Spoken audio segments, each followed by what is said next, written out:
Can I ask you to settle down, please?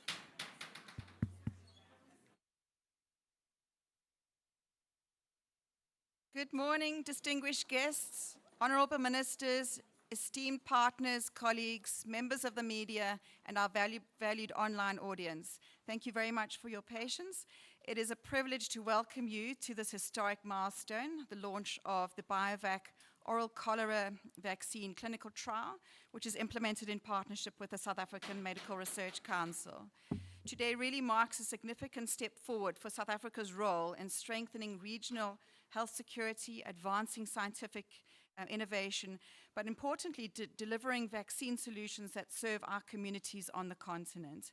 We are all aware of this critical need to localize vaccine development and manufacture on the continent and in this country. I've personally watched the Biovac's journey over the last 15 years or so towards this goal, and I'm really delighted to be part of this, celebrating the culmination of these efforts today, and to really celebrate the fact that this is the very first vaccine that is manufactured in South Africa that will go into a clinical trial. Also very delighted as part of the Samrc to be a part of this very, very auspicious event and this enormous effort. We, as you know, it takes a village, and we extend our sincere appreciation to all the partners, the government leaders, the funders, healthcare workers, researchers, communities, and all of those who make this work possible. We are really honored to have you all here with us today, in person in the auditorium, and for those joining us online. I would like to just particularly acknowledge the Minister and the Deputy Minister, who we'll introduce a bit later, the MC for Health in Gauteng, and the CEO of Chris Hani Baragwanath Hospital. So thank you all for joining us here today. So we're going to go straight into the formal program. I'd like to invite Professor Glenda Gray, Chief Scientific Officer for the South African Medical Research Council and Distinguished Professor for the Faculty of Health Sciences at Wits University, to come and deliver some opening remarks. Thank you, Glenda.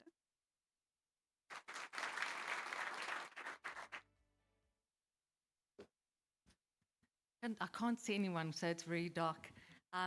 Good morning, Honourable Minister, Honourable Deputy Minister, MSc for Health,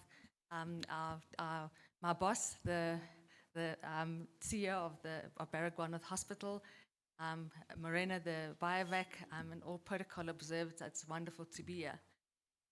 So I'm very emotional about being here today, because this is the first end-to-end vaccine that we're making on the continent. In 2023, I got a call from Morena when I was still the MRC president, and he said, Glenda, we're going to make an oral cholera vaccine, and I want you to help. And we started planning those. We had calls every week, and we started to plan how we would deliver a vaccine, how we would design the clinical trial, and how we would work towards making sure this was realizable. And the reason why we did this is that we knew that the world needs an oral cholera vaccine.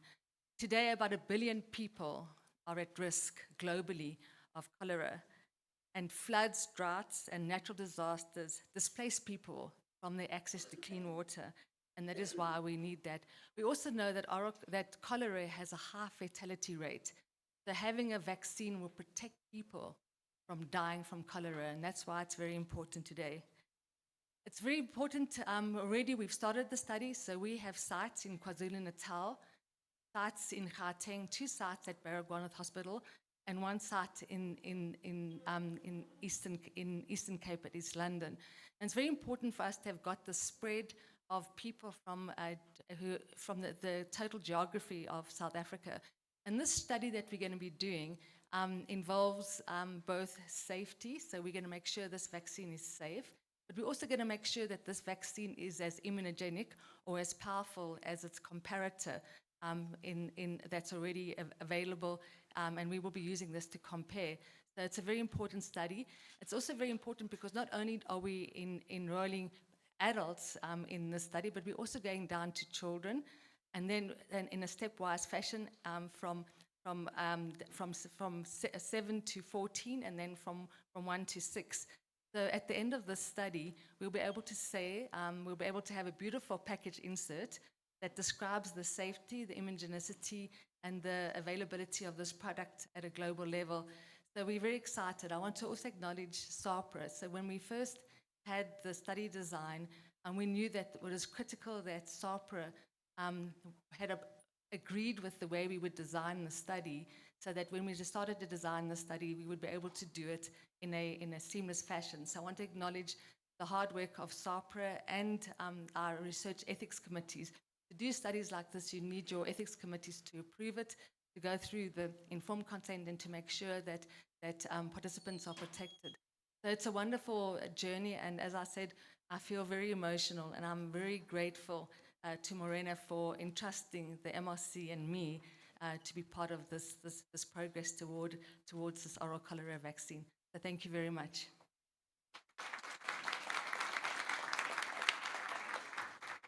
Thank you, Professor Gray. I would now like to call on the CEO of Biovac, Dr. Morena Makwana, to give some remarks.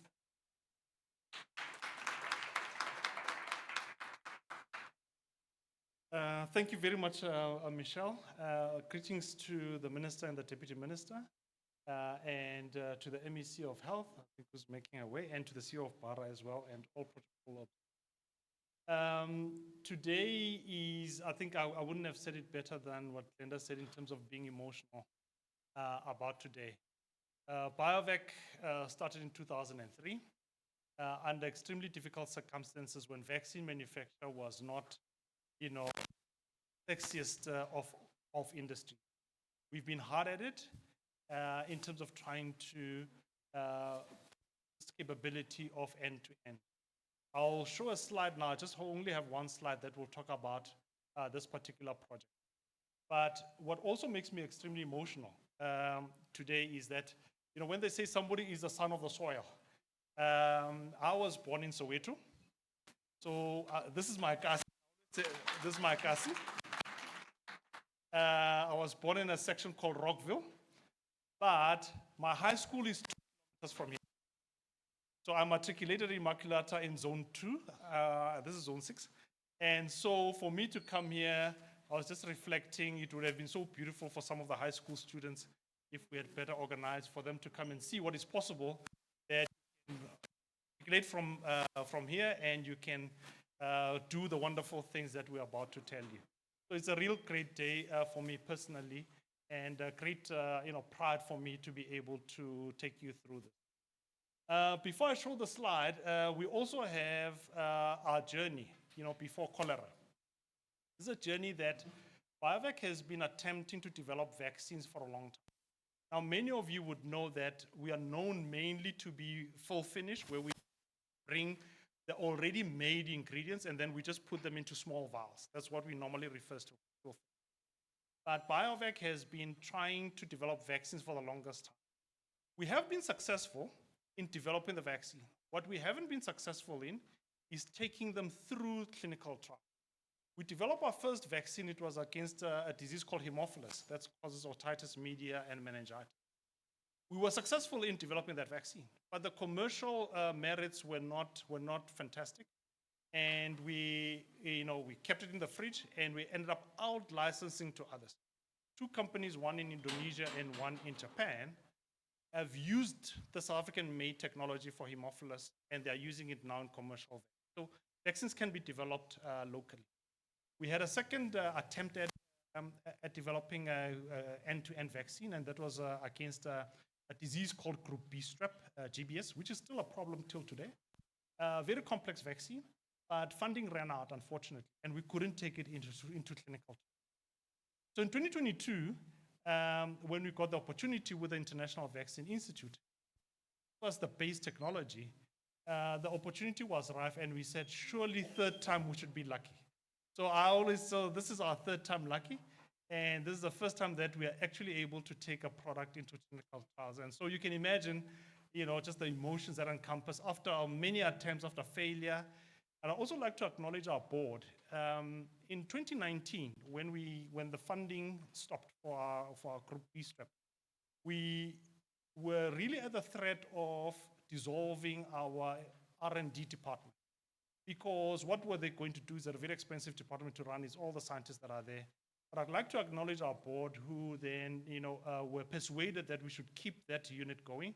And look today, they were able to take technology, they were able to bring the South African know-how into it, they were able to take it through the regulatory scrutiny, and here we are today talking about clinical. So that's a little bit of the journey that we've undergone. If just my one slide can be put up as I go through this. Oral cholera, people have been asking us about the oral cholera and saying, but why? And mainly a lot of the questions have come from South Africans. Whenever we go elsewhere, people are saying, yay, it's good. It's good that you're doing cholera because it's needed. And I think it's important that we as South Africans, firstly, after we actually, in actual fact, I must just go one step back. We signed the cholera vaccine before the outbreaks that we saw, I think in a few of our provinces. And I think then it made sense to others when we then made the oral cholera vaccine that, maybe it's relevant for South Africa. But it's quite endemic, as Professor Gray has said to others. So I think if we can press, sorry, I don't have the, and it's on a animation. So maybe we can just do this too. So I was saying that it takes a village to raise a child. This is the story of the oral cholera vaccine.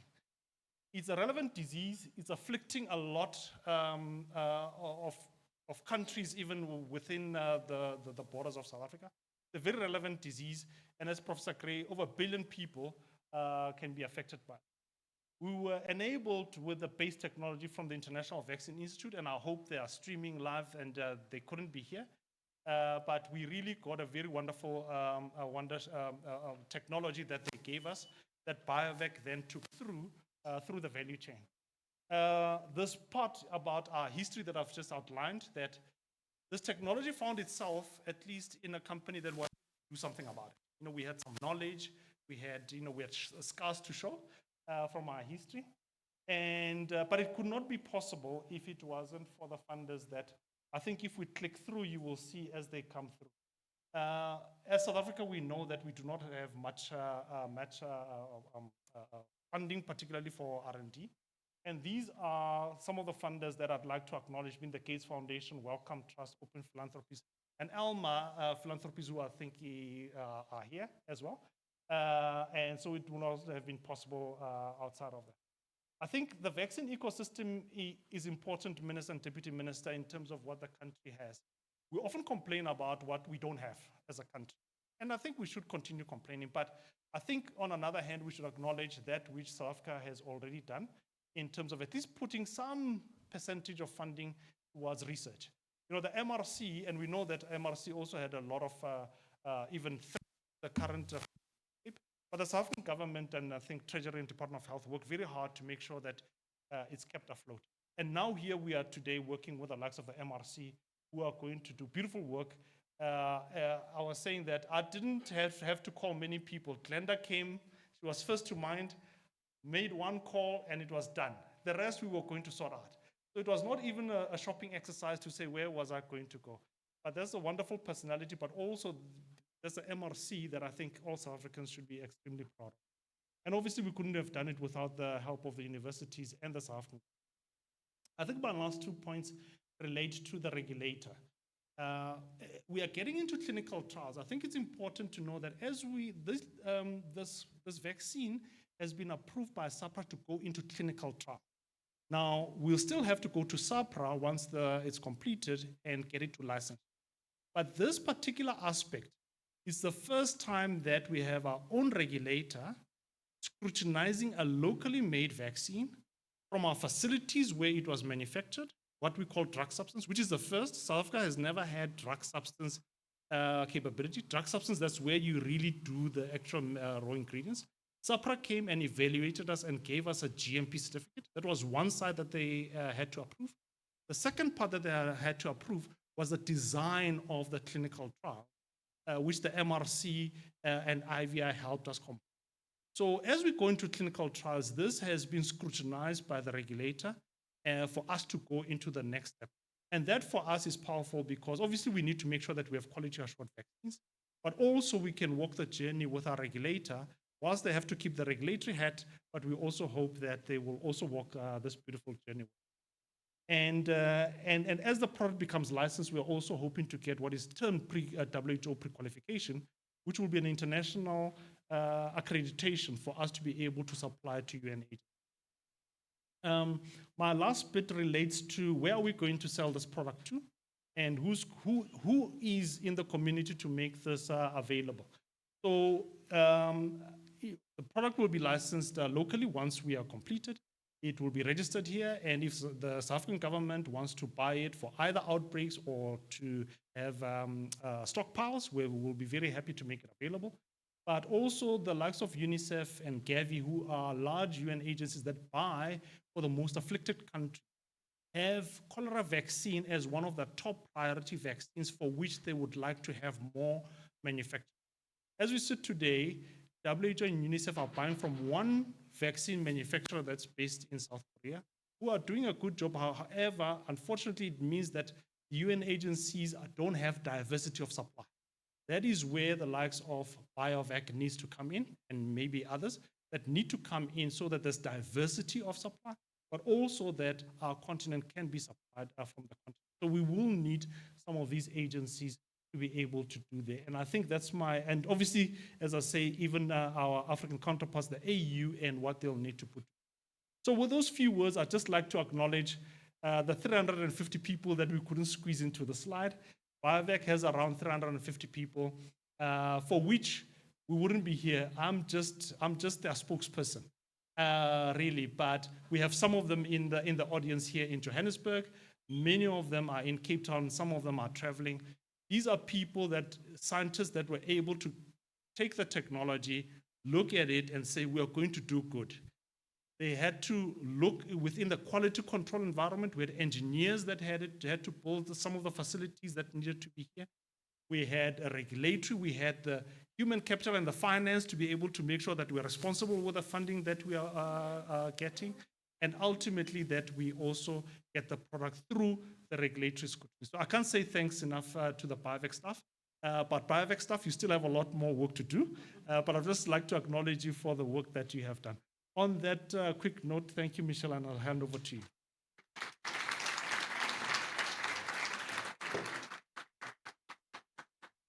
Thank you, Morena, for walking us through your journey, and to Biovac for your stubborn persistence in getting to this point. So the Department of Science, Technology and Innovation has been a stalwart in promoting, building and supporting science, technology and innovation in South Africa, including in the vaccine arena. And they continue to demonstrate their commitment in this regard. And this is again demonstrated by the presence of our next speaker, the Honourable Deputy Minister, Ms. Nomalungelo Gina. I would like to invite you on to say a few words.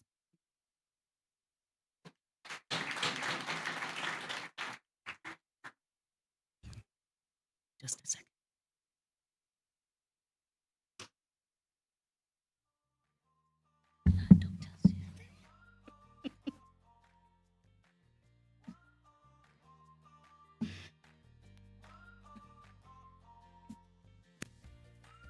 Thank you very much. I'm telling him that we've got a lot of doctors here. I see him sweating and sweating. I'm saying he will be sorted out today. Thank you. Thank you very much, Program Director. Yes, and I'm not, yeah. Okay, yeah, exactly. The lights can be on because I'm not projecting anything. Thank you very much, Program Director. Let me greet you, Minister Mswaledi for Health, my sister, the MEC. Thank you very much that you are here. To CEO of Biovac, my brother Morena, and the whole board, the entire board of Biovac. Greetings to you. All the funders that are here, the partners that are here on this beautiful day where we are really celebrating and we are happy as a country, where we are saying this is indeed a historical moment for us, where we are launching as South Africa what has been developed in the country.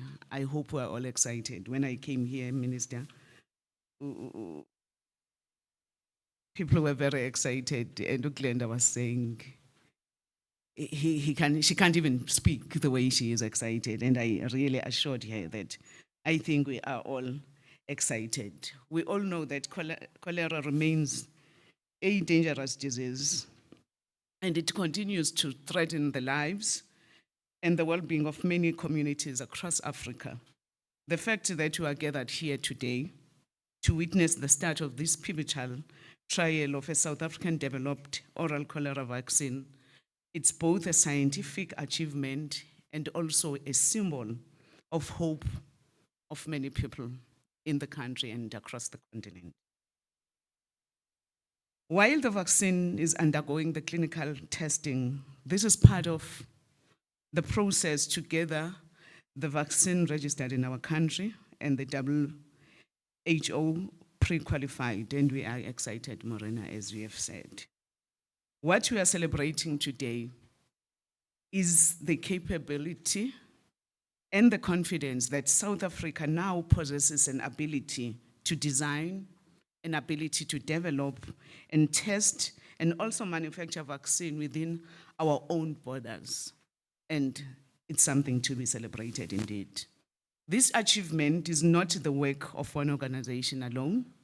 It is a result of partnerships, which includes so many Biovac, MRC, industry partners, academic researchers, and global funders, such as Bill and Melinda Gates Foundation, local philanthropy, ELMA, as they have been said. And we are here today to say, through that collaboration, really, we know that we wouldn't be here. And thank you very much for that. The Department of Science, Technology, and Innovation's decadal plan, that is, we have a plan that takes us from 2022 to 2032. It places health innovation at the center of South Africa's science and technology agenda. One of the core objectives of our decadal plan is to build a domestic capabilities for the discovery and the development and the manufacturing of the vaccines within the country. This aligns directly to the Africa's Union's goal for continental vaccine self-reliance and our government's broader economic reconstruction and recovery plan. Together, when you look at these frameworks, they aim to ensure that by 2040, Africa will be producing at least 60% of the vaccines it requires. To achieve this, the Department of Science, Technology and Innovation is implementing a vaccine innovation and manufacturing strategy, commonly known as VIMS, which supports the development of vaccines targeting diseases of local and regional importance, including so many other diseases like the Rift Valley fever, the HPV, the RSV, and the hepatitis B. This cholera vaccine project adds to that growing pipeline of innovation and reflects how government, researchers, and industry are aligning efforts to strengthen Africa's preparedness against current and future pandemics. Today, we are here, we are celebrating through sustained investments, partnerships, and policy support. We are cultivating a vibrant innovation ecosystem capable of delivering health solutions not only for South Africa and not only for South Africans, but for the entire continent. Let us take this opportunity to commend the scientists, the researchers, funders, and institutions who have brought us to this point. Your work represents the best of what science can achieve when guided by purpose and supported by collaboration. As government, we remain firmly committed to supporting initiatives that advance local manufacturing, technology transfer, and the commercialization of scientific discoveries. These are not only health imperatives, but they are also economic opportunities that contribute to job creation, skills development, and industrial growth. As I close, Today's launch reaffirms our belief that South Africa's scientific community stands ready to lead Africa's health innovation agenda. Together, through partnerships such as this one, we will continue to build future where Africans have equitable access to life-saving vaccines made in Africa for Africa. Thank you very much, Biovac, for the wonderful job that you've done. Thank you for doing that.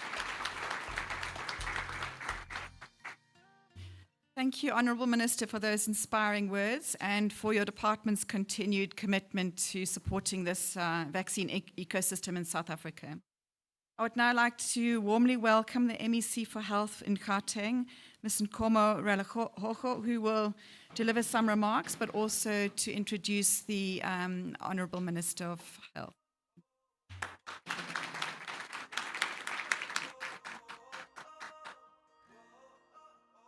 Thank you, Program Director. Good morning. Morning. Let me greet our Minister, Dr. Aaron Mzwaledi, our Deputy Minister of Technology and Innovation, Dr. Namalungelo China, CEO of Biovac, Dr. Morena Makwane, Director General of International Vaccine Institute, Dr. Jerome Kim, Professor Glenda Gray, and Samrc team. Ladies and gentlemen, good morning. It is an honor for me to join you at this historic moment of launching South Africa's first fully locally developed vaccine for over 50 years. This is not just a scientific breakthrough, it is a symbol of African innovation and resilience and our collective pursuit of health sovereignty. I'm particularly proud that this moment is unfolding right here in Gauteng, and more especially here at Chris Hani Baragwanath Academic Hospital, the largest hospital in the Southern Hemisphere. And Bara is not just a health facility, it is a place of hope and a place of healing for thousands and a symbol of Province's commitment for public health excellence. So today's launch of this vaccine clinical trial comes at a time when we know that far too well the devastating impact of cholera. Just in 2023, our communities in Hammanskraal and parts of Tshwane experienced a tragic cholera outbreak and claimed lives and shattered families. As a Department of Health then, we stood side by side with the people of Hammanskraal during that painful time, providing care and support. This vaccine then is a response to that pain. It is a proactive step to ensure that no community in South Africa or on the continent is left vulnerable to such a deadly but preventable disease. For the communities like Hammanskraal, for our informal settlements, and for our communities across Africa, this vaccine offers new hope. The fact that the vaccine is being My apology. That's the disadvantage. The fact that this vaccine is being developed by Africans for Africa is what makes this moment significant for the solution. For too long, our continent has been dependent on important solutions, and today with partners like Biovac, South African Medical Research Council, International Vaccine Institute, and support from global foundations, we are proving that Africa can lead in scientific research and vaccine development. We are not just launching a clinical trial, we are launching a new chapter in public health where local manufacturing, local innovation, and local solutions become the norm, not the exception. So this aligns perfectly with the African Union's goal to produce 60% of vaccines used on the continent by 2030. As Gauteng then, we are proud to be part of this transformation. We thank all the partners involved for choosing Soweto and for choosing our people as the foundation for this game-changing initiative. Program Director, now allow me the privilege to introduce the keynote speaker for the day, a health leader who has long championed access to equitable health care.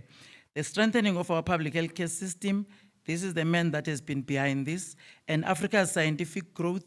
So please join me welcoming the Minister of Health of the Republic of South Africa, Dr. Aaron Mzwaledi, to come and address us. Thank you.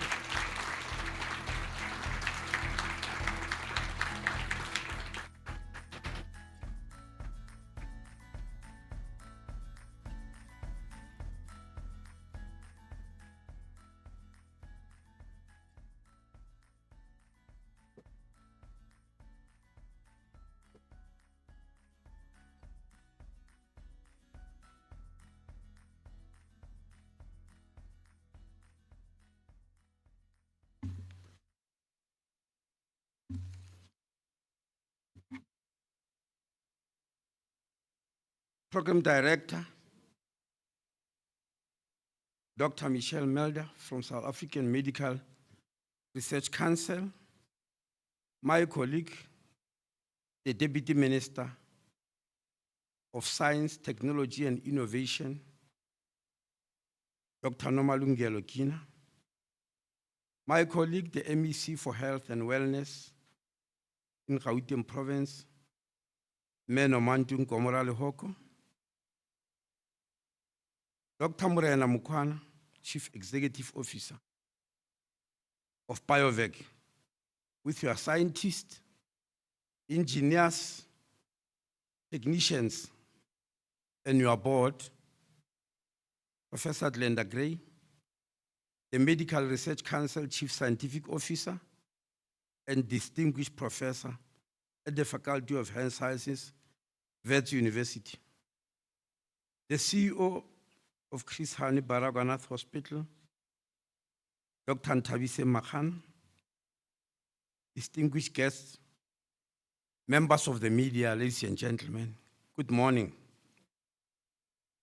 It is indeed a great honor and privilege to join you today for this historic occasion, to witness the launch of oral cholera vaccine clinical trial for South Africa's first fully manufactured vaccine from end to end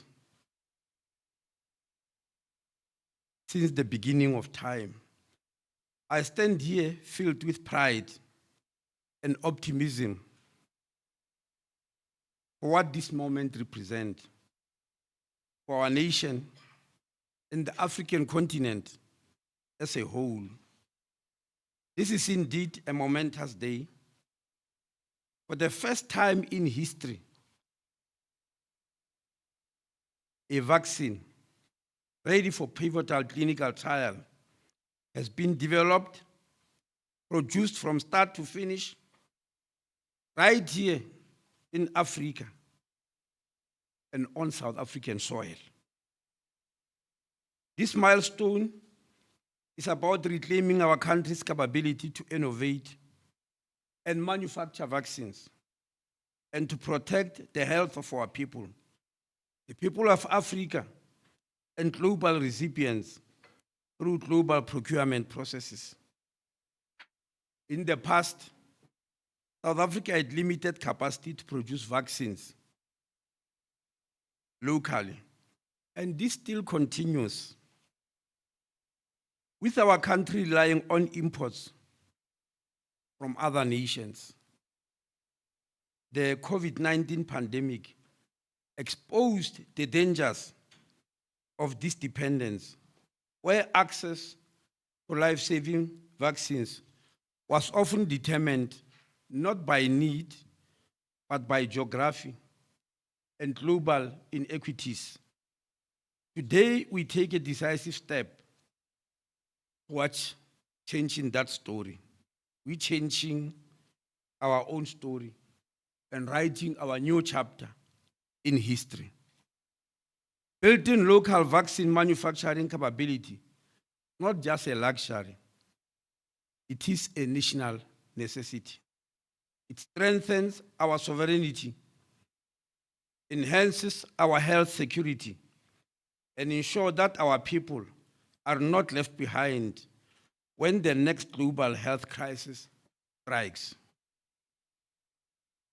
When we can research, develop, and manufacture vaccines locally, we reduce our vulnerability to supply chain disruptions, geopolitical pressures, international market competition, and vaccine hoarding or vaccine nationalism, which was apparent during the height of COVID-19 pandemic.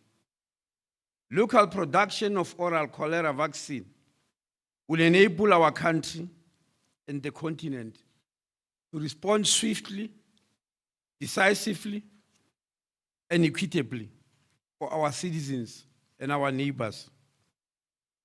This development is perfectly aligned with South Africa's G20 priorities.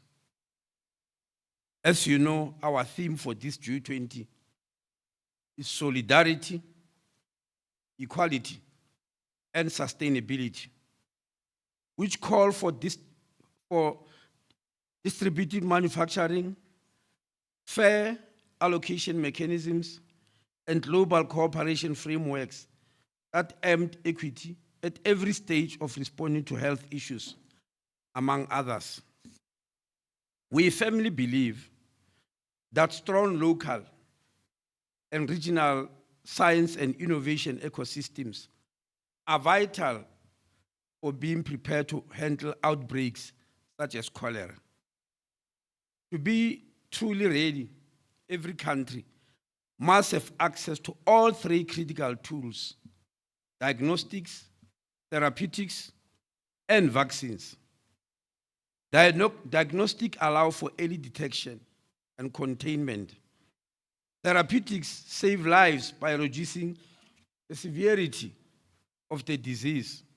And vaccines provide both prevention and protection, stopping outbreaks before they spread. The more we innovate in these areas, the more resilient we become as a nation and as a continent. This aligns fully with the pandemic agreement adopted by the World Health Organization member states during the 78th World Health Assembly, which was held in May this year, which emphasizes vaccine equity as a cornerstone of global health security. Perhaps it might be important to explain this because it's a very important development in the world and it was not really widely publicized. At the end of the COVID pandemic, the world, led by the World Health Organization, were worried about what's going to happen if the next pandemic arrives. And perhaps I'm using a wrong word when I say if. The correct word is when. Much as it is not good, but we are dead sure that another pandemic is coming. And so the World Organization wanted the world to be ready for it.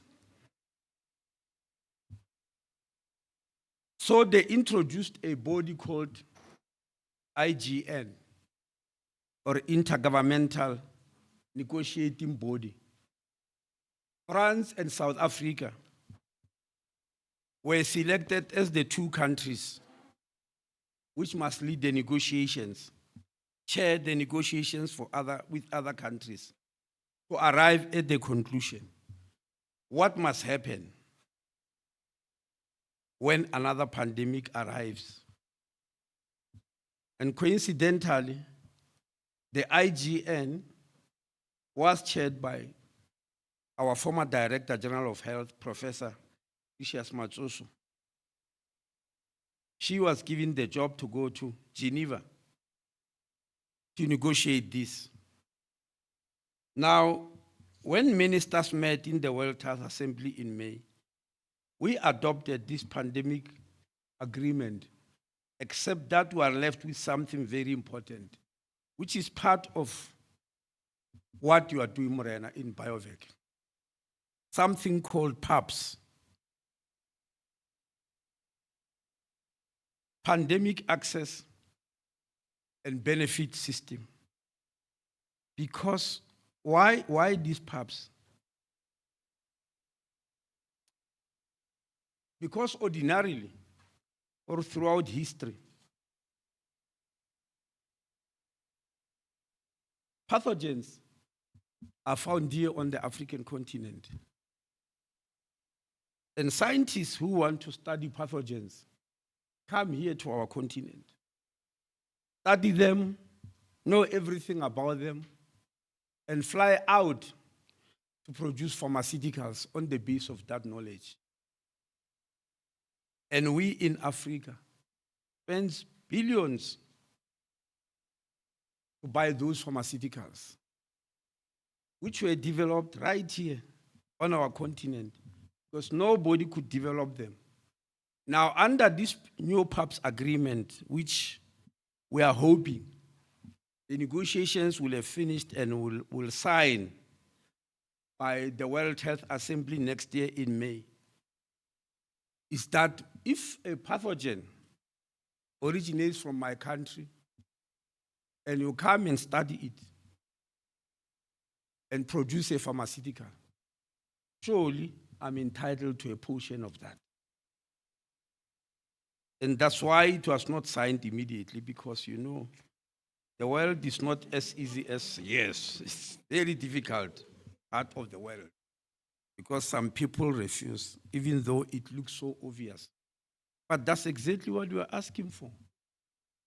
That at least some percentage of the income you derive from that pharmaceutical must go to the World Health Organization to be distributed to other poor countries and a portion to the country where the pathogen originated. So the fact that we can actually manufacture here on the African continent means it will be difficult for those people who are resisting, because we'll show them that we actually have capacity. We can do it. Program Director, the focus of these pivotal clinical trials for the oral cholera vaccine could not be more timely.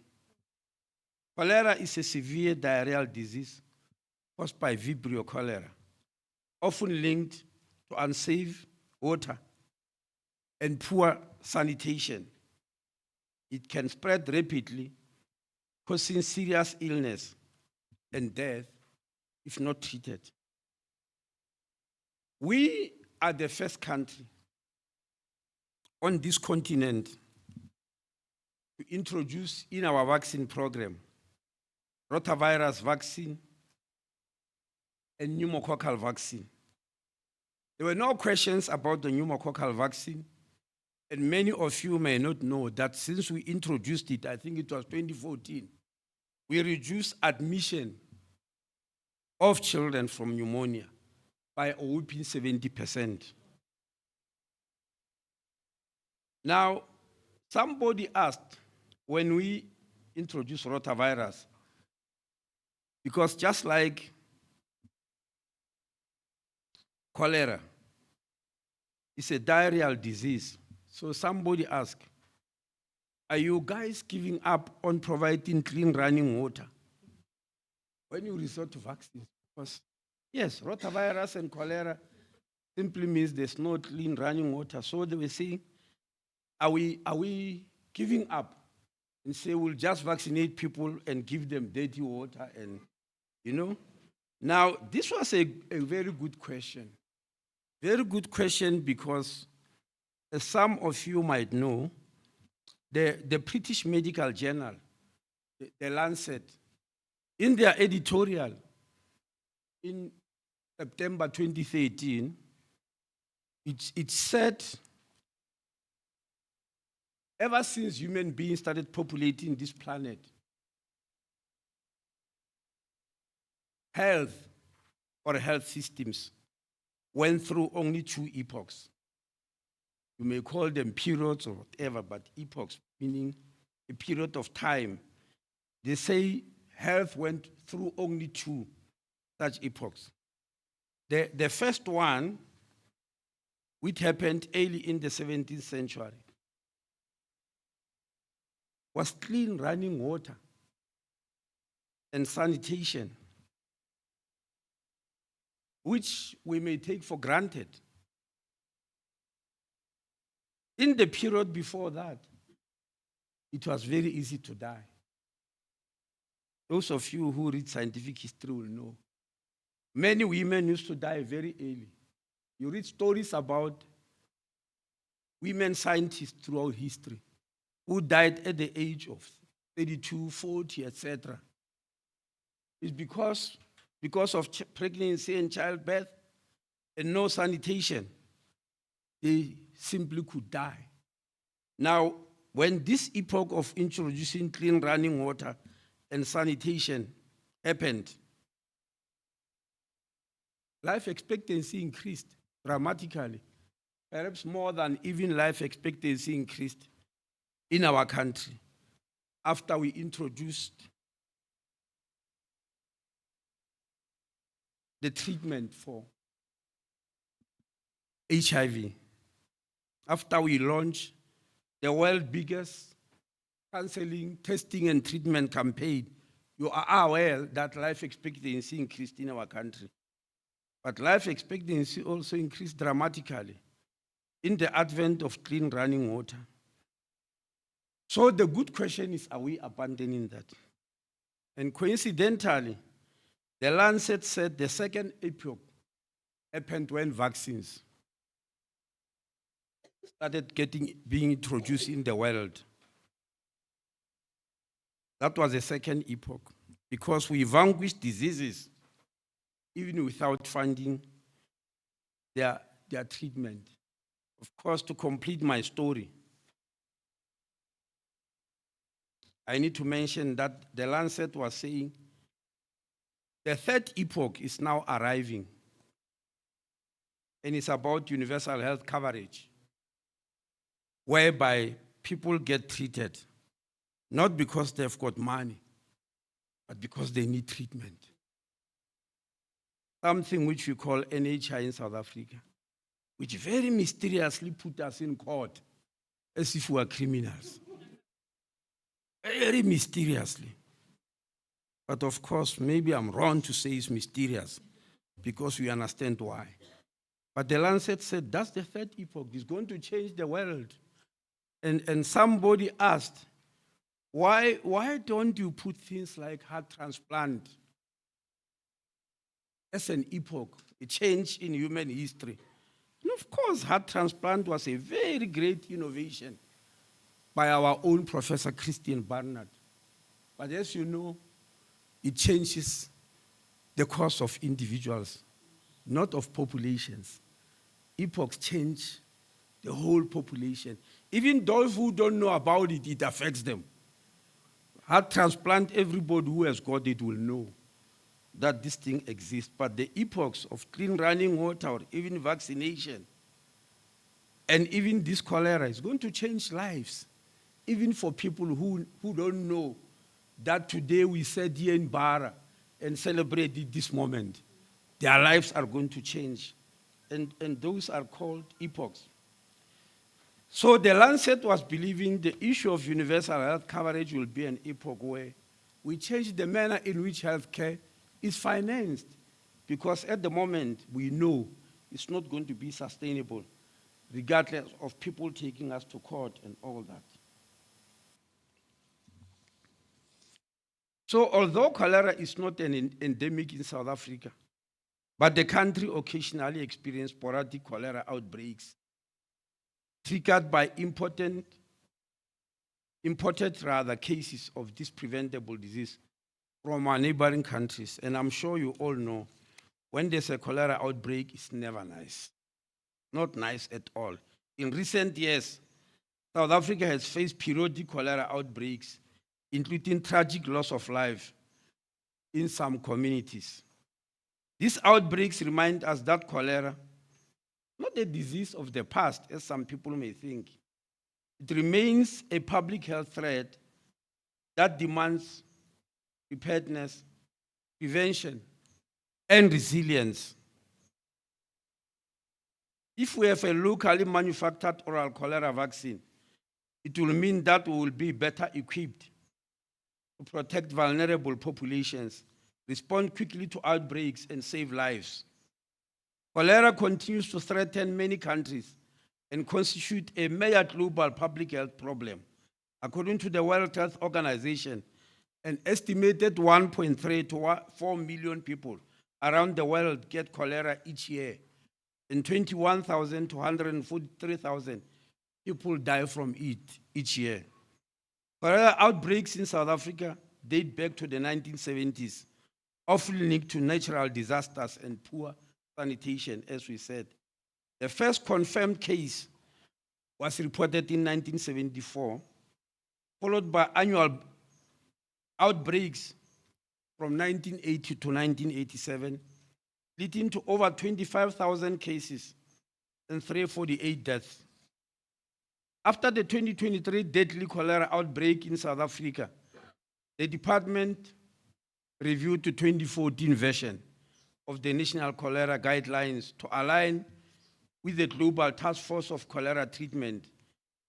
The Global Task Force for Cholera Treatment is a global strategy on cholera control, which was launched in 2017, focusing on ending cholera.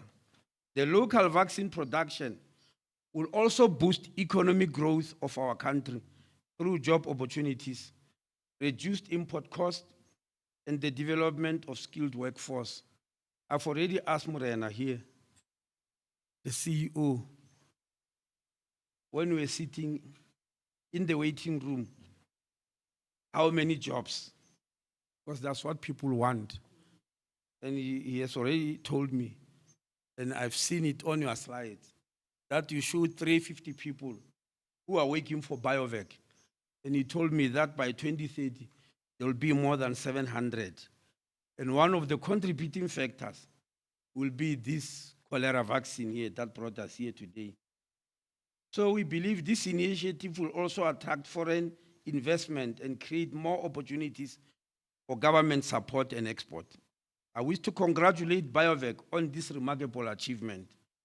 This milestone is a testament to South African excellence, to scientific dedication, and to the power of partnership between government, academia, and industry. I also wish to recognize South African Medical Research Council for its long outstanding and proven leadership in clinical research. The South African Medical Research Council impeccable record in managing clinical trials ensure that this important study will be conducted with the highest scientific and ethical standards. To Biovac, South African Medical Research Council, and all partners, congratulations once more. May these trials be successful and pave the way for a safe, effective, and proudly South African vaccine that will benefit our people in the world. These are very interesting times indeed, because there's going to be a triad of advancements which we have been waiting for centuries. We are waiting for the outcome of this clinical trial on oral cholera vaccine. Remember that we are also waiting for another clinical trial that is going on of M72, very promising TB vaccine for adults,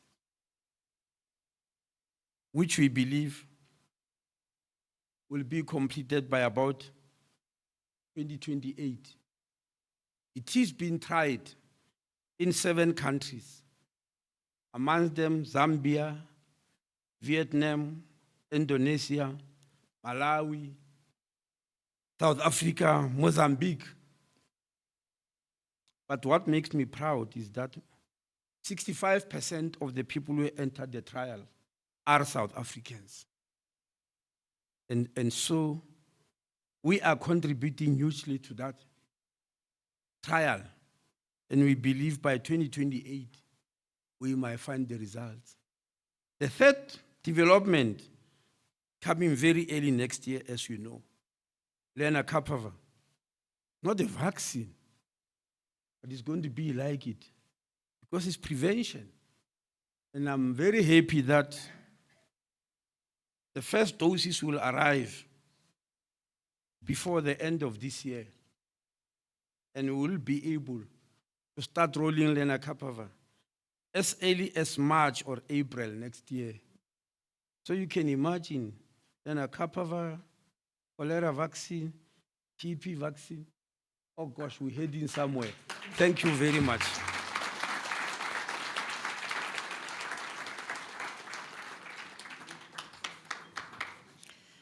Thank you, Honourable Minister, for that inspiring address and for putting into context for us just how critical this program is for our country and our continent. So with that, I'd like to thank all our distinguished speakers for your visionary leadership and commitment to scientific advancement in public health. Again, to acknowledge Honourable Deputy Minister of DSTI, CSO of the South African Medical Research Council, CEO Biovac, Honourable Minister of Health, MEC for Health in Gauteng, and CEO of Chris Hani Baragwanath Hospital. I'd also like to acknowledge DDG of DSTI, Mr. Muefi. Thank you all. Your presence here today really does demonstrate to us your commitment to this remarkable and historic effort, and we appreciate your time and those wonderful remarks. So with this, we'd like to conclude the virtual section of our program. To our audience who've been joining us online, thank you very much for being part of this milestone event. You will receive a recording of today's program shortly, and we'd like to, again, appreciate your continued partnership and invite you to now disconnect from the session.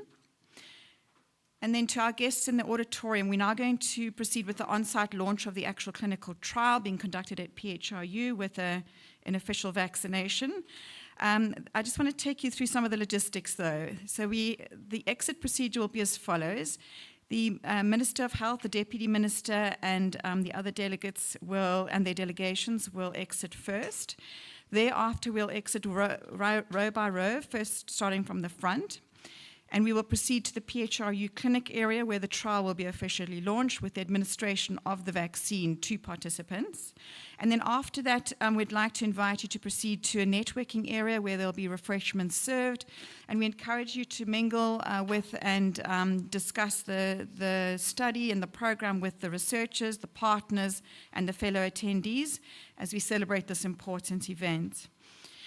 So as we close this segment, I would like to again extend our deepest appreciation to everyone, and that includes our government leaders, Biovac and the MRC leadership, the clinical teams, researchers and participants, and our valued partners and funders. Your collaboration brings life-saving vaccine innovation from aspiration to impact, and to quote what the Honourable Minister said, this is really about changing people's lives, and I think there's no truer words than that. We wish you a meaningful experience during the clinical trial launch and an engaging network session. And thank you very much again for being part of this really historic and remarkable milestone event. And with that, I close this session. Thank you.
Your life is a story.